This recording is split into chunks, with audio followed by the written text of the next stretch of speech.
Macam mana kita nak identify dia alif lam syamsiah?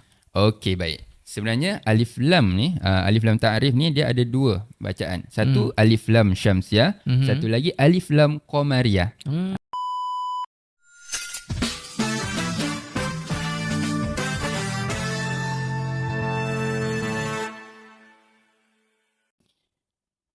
Anin naba'il azim. Alhamdulillah, terbaik bacaan. Okey. Untuk kalimah yang pertama, ayat yang kedua, sama macam ayat pertama tadi. Dimulakan kalimah yang pertamanya dengan huruf Ain.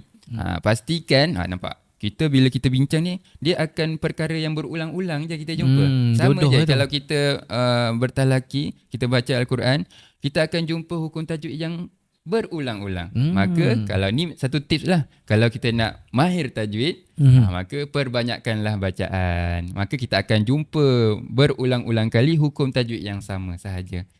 Berbalik tadi, kalimah yang pertama dimulakan dengan huruf Ain. Bezakan huruf Ain dan huruf Hamzah. Ain tengah rongga kerongkong. Kita tengah sikit. Cuba. Kalau Hamzah kita lepas saja. Kita tak nak Hamzah, kita nak huruf Ain. Maka Anin nabai. Kemudian nun yang berbaris bawah, dia bertemu dengan kalimah seterusnya tu, kalimah yang dimulakan dengan alif lam. Kita tengok atas huruf lam tu tak ada apa-apa tanda.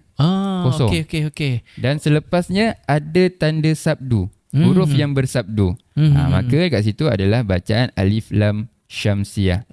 Saya terus bagi tips tadi sebenarnya. Kat sini sebenarnya alif lam bertemu huruf nun. Dan di bawah tajuk alif lam ta'rif. Maka kat sini dia menjadi bacaan alif lam syamsiah. Cara bacaan alif lam syamsiah, alif lam tak perlu bunyi. Walaupun ada dalam penulisan, alif lam tak perlu dibunyikan. Maka yang perlu dibunyikan sebelumnya tu huruf yang berbaris, iaitu huruf nun yang berbaris bawah. Terus masuk pada huruf yang bersabdu. Huruf yang bersabdu adalah huruf nun. Maka nun baris bawah masuk huruf nun yang bersabdu. Alif lam tak perlu bunyi. Satu lagi, disebabkan huruf yang bersabdu tu adalah huruf nun, maka wajibul gunnah. Betul. Kena dengungkan bacaan pada huruf nun pula. Jadi ainin, masuk nun baris bawah, masuk nun, kemudian dengungkan dekat huruf nun sabdu tu. Ainin nabail, ainin nabail, macam tu. Boleh ya? Masuk terus pada huruf nun, huruf yang bersabdu iaitu huruf nun. Kemudian disebabkan huruf yang bersabdu tu adalah huruf nun, dengungkan dulu. Dua harakat. Dua harakat.